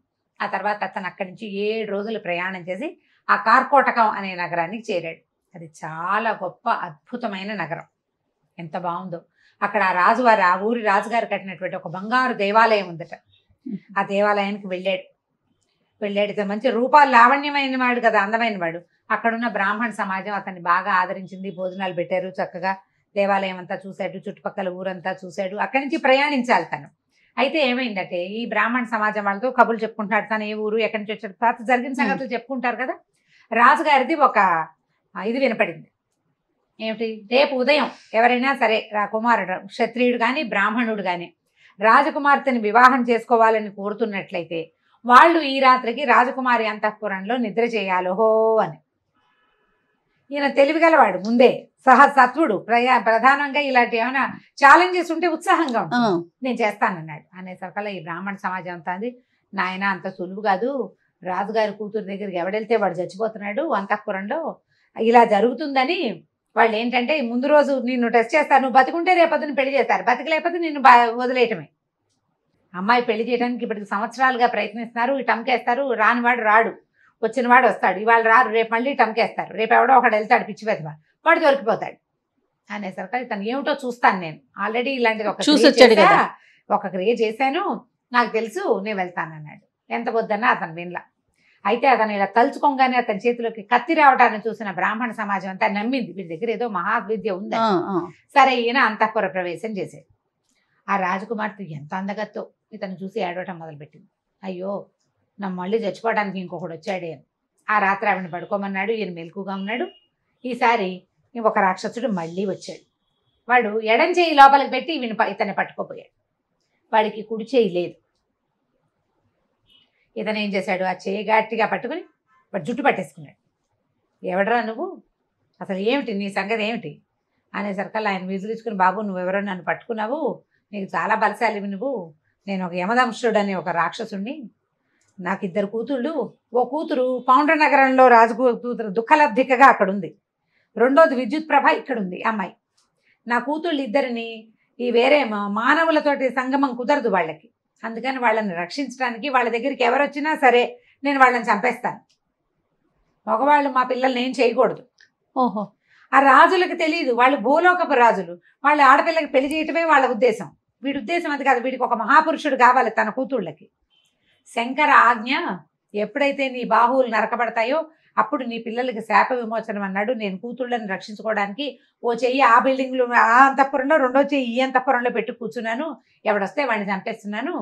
పౌండ్ర నగరంలో కూడా ఒకడు నా కుడి చెయ్యి నరికాడు, ఇప్పుడు నువ్వు ఎడం చెయ్యి నరికేసావు, నా జుట్టు కూడా పట్టుకున్నావు, నా శాప విమోచనం అయిపోయింది నాయన అనేసరికల్లా ఇతను చెప్పాడనమాట నవ్వుతూ, పౌండ్ర నగరంలో నీ చెయ్యి నరికింది నేనే అనేసరికల్లా నాకు శాప విమోచనం అయిపోయింది, నేను ఇంకా నా పిల్లల్ని రక్షించక్కర్లేదు, నువ్వు నా కూతుర్ని పెళ్లి చేసుకుని హాయిగా ఉండు, నేను నీకు సేవకుడుగా ఉంటా, నువ్వు ఎప్పుడు ఎక్కడికి రమ్మంటే అక్కడికి వస్తాను, నన్ను తలుచుకుంటే వస్తాను, ఏ సహాయం కావాలన్నా చేస్తాను నాయన, నన్ను వదిలిపెట్టేయమన్నాడు. సరే, జుట్టు పుచ్చుకున్నాడు కదా, జుట్టు వదిలిపెట్టేయగానే రాక్షసుడు మాయమైపోయాడు. తెల్లారేసరికల్లా ఇతను సజీవంగా ఉండటం, రాజకుమార్తె చక్కగా ఉండటం చూసుకుని రాజుగారు చాలా సంతోషించి ఆ కార్కోటక నగర ప్రభు పిల్లనిచ్చి పెళ్లి చేశాడు. 2 కాదు, మొదట ఒక పెళ్ళయింది తేజస్విని తోటి. అవునవును, తేజస్విని, వీళ్ళిద్దరు భద్ర, 4. ఓహో, అక్కడి నుంచి కొద్ది రోజులు వీళ్ళ దగ్గర ఉన్నాడు. ఉన్నా కూడా ఇతనికి విద్యాధర కన్య ఉంది, ఆ భద్ర మీదే ఉంది మనసు, ఆమెను సాధించాలి ఎలాగైనా. అప్పుడు ఏం చేశాడంటే మళ్ళీ వీళ్ళతోటి సరిగ్గా చెప్పకుండానే ఈ విద్యాధర కన్యను వెతుక్కుంటూ ఈ కార్కోటక నగరం నుంచి ఇతను బయలుదేరిపోయాడు విదూషకుడు. దారిలో 2 పెళ్లిళ్ళు చేసుకున్నాడు, ఒక రాక్షసుని సంహరించాడు, సంహరించాడు అతను శాప విమోచనం చేశాడు. అతడి సహాయం తనకి దొరికేలాంటి ఏర్పాటు చేసుకుని మళ్ళీ ప్రయాణం మొదలుపెట్టాడు. విదూషకుడు రాక్షసుడి 2వ చెయ్యి కూడా నరికేశాడు. వాడు జుట్టు పుచ్చుకుని లొంగ తీసుకున్నాడు. నేను ఎక్కడికైనా వెళ్ళాలంటే నేను ఏం పని కావాలంటే ఆ పని చేస్తానని ఒప్పుకున్నాడు ఆయన. ఆ రాజకుమార్తెను వివాహం చేసుకున్నాడు. కొద్ది రోజులు ఉన్నా కూడా విద్యాధర కన్య అయినటువంటి భద్ర కోసం బయలుదేరాడు. బయలుదేరి ఏం చేశాడు, ఆస్థానం నుంచి బయటకు వచ్చేసాక అతన్ని యమదంష్టుడనే ఆ రాక్షసుని తలుచుకున్నాడు. నన్ను సిద్ధపర్వతం, ఇప్పుడు మనం కార్కోటక నగరంలో ఉన్నాం, ఇక్కడ నుంచి ఇంకా ముందుకెళ్ళాలి. సీతోద అనే ఒక నది ఉంది. ఆ నదికి అవతల గట్టున ఉదయన పర్వతంలో ఒక సిద్ధపర్వతం ఒకటి ఉంది, నన్ను అక్కడికి తీసుకెళ్ళు. ఆయన భుజం మీద కూర్చుంటే తీసుకుపోయి అక్కడ దింపేసాడు. దింపేసి ఇది సిద్ధులు తిరిగేది, విద్యాధరులు వాళ్ళు ఉంటారు, నేను రానివ్వరు నన్ను పైకి, నేను మళ్ళీ నువ్వు తిరిగి వస్తానంటే నేను ఇక్కడికే రాగలుగుతా అని చెప్పి యమదంష్టుడు ఈయన అక్కడ వదిలిపెట్టి వెళ్ళిపోయాడు. సరే ఈయన ఏం చేశాడు, ఆ పర్వతం మీదకి ఎక్కాడు. ఎక్కితే ఎక్కగా బాగా చక్కగా తోటలాగా ఉండి ఒక బంగారపు దిగుడు బావి ఒకటి కనపడింది అక్కడ. దిగుడు బావి చుట్టుపక్కల నీళ్ళు తడితడిగా ఉంది, పాదాల గుర్తులు కనపడుతున్నాయి. అంటే ఇక్కడ ఎవరో తిరుగుతారనమాట. సరే ఏం చేశాడు, ఓ పక్కన కూర్చుని ఉన్నాడు. చాలాసేపటికి కొంతమంది ఆడవాళ్ళు ఇంత బిద్దెలు పుచ్చుకుని వచ్చారు. ఆడవాళ్ళవే పాదాల గుర్తులు అనమాట. ఓ పక్కన కూర్చున్నాడు. పక్కన కూర్చుంటే అడిగారు, ఎక్కడ వాడివి, ఏమిటి నువ్వు అంటే, ఊరికే చూడడానికి వచ్చాను అన్నాడు.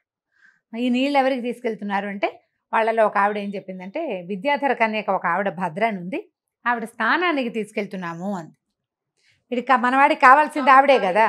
సరే ఏం చేశాడు, వాళ్ళు బిందెల్లో నీళ్ళు నింపుకుంటున్నారు కదా, బిందెలో ఒక ఉంగరం వేసేసాడు. ఒక ఉంగరం ఇచ్చింది భద్ర, ఆ ఉంగరం వేసేసాడు. అయితే ఆ అమ్మాయి ఏ బిందెలో వేశాడో ఆ బిందె తాలూకు అమ్మాయి ఇచ్చి, అయ్యా కొంచెం ఎత్తవా ఈ బిందె నాకు, బిందె ఎత్తాలి కదా, ఇట్లా ఎత్తి పైన పెట్టాలి. బిందె ఎత్తి భుజం మీద పెట్టాడు. అక్కడే ఉన్నాడు. ఆ చుట్టుపక్కల తోటల్లో బొళ్ళని పళ్ళు గిళ్ళు ఉన్నాయి, కోసుకుని తిన్నాడు. ఆ నూతి దగ్గరే కూర్చున్నాడు కదలకుండా. ఈ ఆడాళ్ళంతా నీళ్లు పుచ్చుకుని వెళ్ళారు.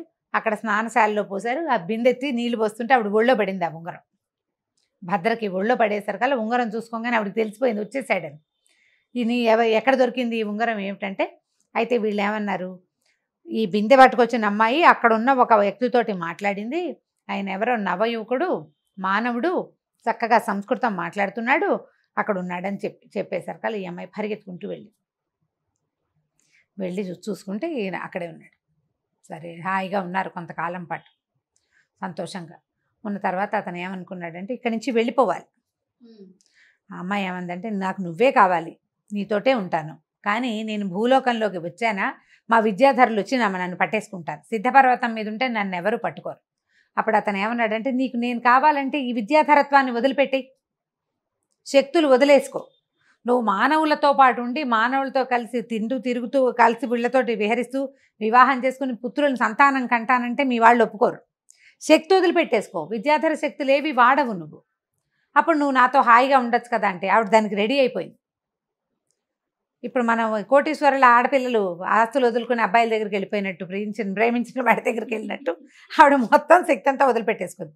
నేను మొత్తం శక్తులు వదిలిపెట్టేస్తాను, నన్ను నువ్వు తీసుకెళ్ళిపో. సరే ఇతను ఏం చేశాడంటే, మనం అక్కడ దాకా వెళ్తే కనుక యమదంష్టుడు వస్తాడు, అక్కడికి వెళ్ళిపోదాం అని చెప్పేసి ఆ అమ్మాయిని తీసుకుని అక్కడి నుంచి బయలుదేరాడు. తన స్నేహితురాళ్ళు 2-3 ఉన్నారు, వాళ్ళకి చెప్పింది. భద్రేశ్వరి మొట్టమొదట ఇక్కడికి పారిపో అని చెప్పింది కదా, ఆవిడ 4 రోజులు వీళ్ళని హాయిగా ఉండండి తర్వాత వెళ్ళిపోదురు కానంటే, ఆ విద్యాధర పర్వతం సిద్ధపర్వతం మీద హాయిగా చాలా అద్భుతమైన చెరువులు దొరువులు, ఎంత చక్కగా ఉంటుందో పర్వతం. మామూలుగా మన హిమాలయాలే చాలా బాగుంటాయని చెప్తాం కదా, ఈ సిద్ధపర్వతాలలో ఏంటంటే గైరికాది ధాతువులు ఉంటాయి, మొక్కలకే మణులు కాస్తాయట ఆ ప్రాంతంలో. అలాంటివి అన్నీ చూసి సంతోషంగా అక్కడున్న మొత్తం వింతలు విడురాలు అన్నీ చూసేశాక, అంటే హనీమూన్ అయిపోయాక బయలుదేరారు. ఈ పర్వతం దిగొచ్చి యమదంష్టుడిని పిలిచారు. పిలిస్తే ఆయన వీళ్ళిద్దరిని భుజం మీద ఎక్కించుకొని బయలుదేరాడు. మొట్టమొదటి ఎక్కడికి వెళ్ళాడు, కార్కోటక నగరానికి వెళ్ళి అసలు రాక్షసుడి మీద ఎక్కి వస్తున్న వీళ్ళని చూసి అందరూ ఆశ్చర్యపోయారు ప్రజలంతా. అక్కడున్న రాజకుమార్తెని తీసుకున్నాడు, నా భార్య నేను తీసుకెళ్ళిపోతాను అని. రాజుగారు ఒప్పుకున్నాడు. కార్కోటక నగరంలో ఉన్న రాజకుమార్తెను ఎక్కించుకున్నాడు. అక్కడి నుంచి ముందుకొచ్చి ముందు ఇంకొక అమ్మాయి దుఃఖలబ్ధిక, ఆ అమ్మాయిని ఎక్కించుకున్నాడు. అయ్యారు. అక్కడి నుంచి ఇప్పుడు ఈ దుఃఖలబ్ధిక తర్వాత ఇతను ఒక చోట వ్యాపారస్తుడితోటి ఒప్పందం కుదుర్చుకున్నాడు. ఆయన ఏం చెప్పాడు, నువ్వు నీళ్ళలోకి దిగి సముద్రంలో అడ్డు తొలగించు, మా పిల్లని నీకు ఇచ్చి పెళ్లి చేస్తానన్నాడు కదా. అక్కడికి వెళ్ళి ఈ రాక్షసుడితోటి బెదిరించి, నీ కూతుర్ని నాకు ఇస్తాను వాగ్దానం చేసావు, వాగ్దత్త, నీ కూతురు నా పెళ్ళాం అని చెప్పేశాడు. ఖచ్చితంగా వాగ్దానం చేసావు, నా మనసా అమ్మాయి నా భార్య అనుకున్నాను, నా భార్యను నాకు అప్పచెప్పు అంతే అంటే ఇక వాడు ఏడుస్తూ ఏం చేశాడు, ఇక ఏం చేశాడు, రాక్షసుడు ఒకడు వచ్చాడు వీళ్ళతో పాటు. సరే ఆ కూతురుని అప్పచెప్పేశాడు. సంపద ఇస్తానన్నాడు, సగం సంపదని తన ఊరికి తరలించుకున్నాడు, ఉజ్జయినికి. తరలించుకుని ఇక్కడి నుంచి బయలుదేరి ఈ మొత్తం ఎంతమంది అయ్యారు ఇప్పటికి? 4 రాజకుమార్తెల్ని, ఒక వ్యాపారస్తుడి కూతురు, ఒక విద్యాధర కన్య, 2 రాజకుమార్తెలు, మళ్ళీ వీళ్ళిద్దరూ అక్కా చెల్లి, ఒక రాక్షసుడి తాలూకు సంతానం. ఈ 4 ఎక్కించుకుని ఉజ్జయిని మహానగరానికి వెళ్ళిపోయాడు. ఇలా రాక్షసుడి మీద ఎక్కి వస్తున్న ఇతన్ని చూసి మహాబాహువైన ఒక రాక్షసుడు, అసలు చూడ్డానికి అమోఘంగా ఉందన్నమాట. రాజుగారు చాలా ఆనందించాడు. ఆ రాజు కూతురిని మొట్టమొదటి పెళ్లి చేసుకున్నాడు, తేజస్విని. అప్పుడు ఉజ్జయిని మహానగరానికి రాజుగా తీసుకున్నారు అతన్ని. మరి రాజుగారికి ఒకటే కూతురు ఉంది. ఈ 5 రాజకన్యలతోటి హాయిగా ఆనందంగా కాలక్షేపం చేశాడు. మహాసత్వం ఉన్నవాడు ఏదైనా చేయగలుగుతాడు. సత్వవంతులకి అడ్డే లేదు. సత్వవంతులకు అడ్డే లేదని ఇలాగ 5 పెళ్ళిళ్ళు చేసుకోమని చెప్పడం లేదు. ఏ పనైనా సాహసోపేతంగా. అప్పుడు అసలు పెద్ద ఆవిడ ఒప్పుకోవాలి కదా రెండో పెళ్ళికి. తేజస్విని ఒప్పుకుంది. ఇంతమంది భార్యల్ని అతను తెస్తే మా నాన్న రాజ్యం, నీ పెళ్ళాలందరినీ మా రాజ్యంలో ఎందుకు కూర్చోబెడతావు అనలేదు. దక్షిణ నాయకులు అంటారు ఇట్లా ఎక్కువ మంది భార్యలు ఉండే రాజుల్ని. దక్షిణ నాయక లక్షణాలు చెప్తారు కదా, నాయక లక్షణాలు చెప్తారు. అందులో దక్షిణ నాయకుడు అంటే 4-5 భార్యలు అంటే 4-5 సాటిస్ఫై చేస్తూ బాగా చూసుకునేవాడు అనమాట. ఈయన హాయిగా 5 భార్యలతోటి ఉజ్జయిని నగరాన్ని పరిపాలించాడు విదూషకుడు అనే బ్రాహ్మణుడు. కథ కంచికి మనం ఇంటికి ఎన్ని ట్విస్ట్లు అయినాయి. అదే ఈ భాగం కొంచెం చిన్నదే, మొత్తం భాగాలన్నీ కలిపి ఓ ఫుల్ భాగంగా కూడా వేస్తే అందరూ హ్యాపీగా చూసిస్తారు. తప్పకుండా జయ. నమస్తే.